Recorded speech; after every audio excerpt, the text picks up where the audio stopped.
कन्या राशीला lovers card आहे आणि असं दाखवते की काही मित्र वर्तुळ तुमचं फ्रेंड सर्कल फ्रेंडशिपमध्ये किंवा फॅमिली रिलेशनमध्ये थोडासा तंटा येण्याची शक्यता आहे। अचानकच तुमची प्रगतीचा वेध कुणाला लागणार नाही ह्याची या आठवड्यामध्ये काळजी घ्या। काही मोठे काम तुम्ही हाती घेतलेले असेल तर ते पूर्ण होताना दिसत आहे। काही लोकांच्या घरामध्ये वास्तूचे प्रश्न स्थलांतर करून सुटणार आहे। म्हणजे तुम्ही तुमच्या राहत्या गावामध्ये जर वास्तू घ्यायचा विचार करत होता, इथं वास्तू दिसत नाही आहे, जजमेंट कार्ड आहे असं दाखवते। दुसऱ्या गावामध्ये करिअरसाठी शिफ्ट होणार आहे तर तिथं एखादं करिअरची मोठी संधी मिळेल आणि वास्तू तिथे होईल। छोटीशी गुंतवणूक या आठवड्यामध्ये होताना दिसत आहे। त्याची रिटर्न बेनिफिट्स तुम्हाला सेलिब्रेशन पार्टीसारखी आहे, पार्ट्या करू शकता। होलिका दहनच्या दिवशी काय करायचं? ड्रॅगन, तुम्हाला पण ड्रॅगनचा 7 नंबर केतू कार्ड आहे असं दाखवते। काही वेळा तुमच्या घरामध्ये न कळत अशी माणसं येऊन जातात, त्यांच्या चप्पलातनं नेगेटिव्ह एनर्जी सोडून जातात। तुम्ही काय चप्पल धुवून घरामध्ये येत नाही, तुम्ही पण स्वतःचे चप्पल धुत नाही, त्यांचे चप्पल तुमच्या चप्पलमध्ये मिक्स झाले आणि ती नेगेटिव्ह एनर्जी तिथं रात्रभर स्टोअर झाली तर अख्ख्या घराला ती नेगेटिव्ह एनर्जी कॅप्चर करते आणि हे न कळत होणारी दुर्घटना आहे। तर त्याच्यासाठी तुम्ही तुमच्या घरामध्ये पहिला तर चप्पलाचं स्टँड ओके करा, व्यवस्थित झाकून ठेवा, स्वच्छ करा, एकावरती एक ठेवू नका। आणि होलिका दहनच्या दिवशी तुम्ही गूळ, पोळी आणि काही थोडे काळे तीळ जर त्याच्यामध्ये अर्पण केले तर तुम्हाला फरक नक्की पडेल। आणि दुसऱ्या दिवशी त्याची राख घेऊन तुम्ही तुमच्या घरामध्ये एखाद्या ठिकाणी कोपऱ्यामध्ये वाटीमध्ये भरून ठेवून टाका। तुला राशी,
वृश्चिक राशीला वर्ल्ड कार्डनं सुरुवात आहे असं दाखवते की बाहेरच्या देशाकडनं काही ऑफर्स येणे, काही लोकांच्या बरोबर तुमची मैत्री होणे, बिझनेस होणे आणि चक्क तुम्हाला स्वतःला जायची वेळ पण येणार आहे। असे काही ना काही सर्कमस्टन्सेस तुम्हाला लागणार आहे तर त्या हिशोबाने मनी लक पण येताना दिसत आहे।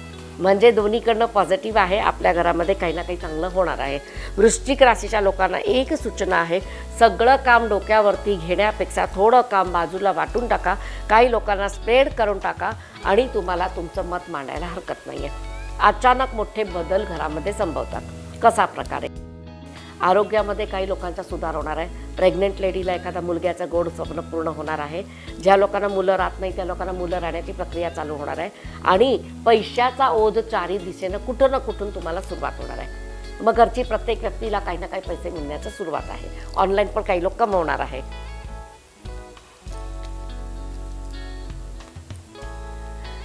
1 नंबर कार्ड के नंबर कार्ड आहे आणि बरोबर 6 नंबर कार्ड आहे. असं दाखवते की तुम्हाला तुमच्या घरामध्ये 6 नंबर शुक्राची कमतरता. हे जे कार्ड आहे सगळे पैशाचे कार्ड आहे आणि पैशावरती नजर पण लागू शकते.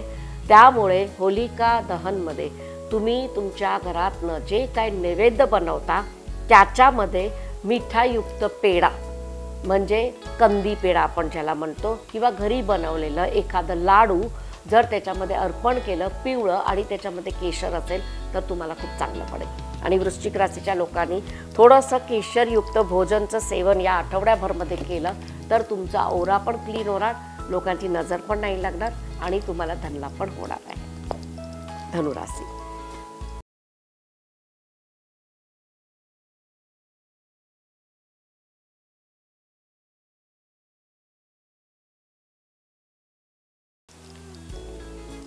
धनुराशीला हेल्थ ना दुरुस्त दिसत होती, आता ती दुरुस्त व्हायला लागलेली आहे. परंतु आर्ग्युमेंट्स खूप मोठ्या प्रमाणात आहे. म्हणजे आर्ग्युमेंट्स एवढ्या मोठ्या प्रमाणात होणार आहे की तुम्हाला असं वाटेल की चक्क गाव सोडो घर सोडो पडो का मरो. डोक्यावरती कंट्रोल करायची वेळ आहे. कुणाच्याही वाचून कोणी जगत नाही किंवा मरत नाही. आपले कर्म ज्यावेळी एकदमच जोरात आपटतात आपल्याला त्यावेळी शांत राहणे मोठा उपाय असतो. चूक कोणाचीही असेल तुम्ही आता त्यावेळी चर्चा करू नका. इथे असं दाखवते की काही लोक चक्क आजारी आहे, त्या लोकांना पण स्थिरता नाही आहे. म्हणजे घरातलं वातावरण थोडंसं वातावरण स्थिर करा. तुमच्या घरामध्ये पूर्ण वास्तुदोष आहे असं तुम्हाला जर जाणवत असेल होलिका दहनच्या दिवशी सकाळी नैवेद्य वगैरे तुम्ही जेव्हा बनवता शांतपणानं आणि स्वच्छ बनवा. कुठलंही जुनं घाण शिळलेलं खराब झालेलं एकही वस्तू होलीतच टाकायचं आहे म्हणून टाकू नका. हे सगळ्याला मान्य आहे. कारण जर तुम्ही कुचक्या वस्तू त्याच्यामध्ये टाकलं रिझल्ट कुचकाच येणार. तुम्हाला वाटते की ती जळणार आहे मग कशाला चांगलं वापरायचं नाही. तुम्हाला जर राख नको असेल आणि चांगली वस्तू पाहिजे असेल तर राखेसारखी वस्तू टाकू नका. त्या दिवशी तुम्हाला एखाद्या घराच्या मेंबरची खूप आजारी स्थिती असेल तर त्याच्या डोक्यावरनं 7 मुठ्ठी गेहू अनाज जर त्याच्या डोक्यावरनं उतरून तुम्ही त्याच्यामध्ये टाकले तर तुम्हाला नक्की फरक पडेल. हे उपाय वैयक्तिक वेगळे असू शकतात, हे कॉमन आहे. प्रत्येकाने जर प्रत्येकाची समस्यावरती उपाय केला तर ते सर्वात जास्त बेटर होतंय. हे जनरल आहे, जनरल उपाय पण केल्यानं फरक पडतो. मकर राशी.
मीन राशीला तर थोडंसं फरक असं वाटत आहे की पैसे गुंतवलेल्या ठिकाणी आपल्याला अजून बेनिफिट मिळत नाही आहे, त्या लोकांना त्रास व्हायला लागलेला आहे। रिटर्न कधी मिळेल, पैसे काढून घ्यायचे का नाही, त्याच्यानंतरचे ते उपाययोजना करणार आहे। दुसरी गोष्ट, मांगलिक कार्यासाठी तुम्ही कुठं अडकलेला होता तर अजून 2 महिने थोडी स्थिरता ठेवा। 2 महिन्यानंतर चांगली घटना घरामध्ये घडत आहे। काही लोकांच्या घरामध्ये चक्क मुलांना ॲडमिशनसाठी खूप धावपळ करावी लागणार आहे। धावपळ अशासाठी आहे का, तुम्ही तुमच्या कॉलेजची तयारी जर केली असेल रिझल्ट यायच्या अगोदर, तर तिथं जाऊन चौकशी करून फॉर्म घेऊन सगळी तयारी पूर्ण करा, नंतर वेळ मिळणार नाही। ज्यांना ॲम्बिशियस आहे, मुलांसाठी करिअर करायचं आहे, होलिका दहनसाठी काय करायचं बघूया।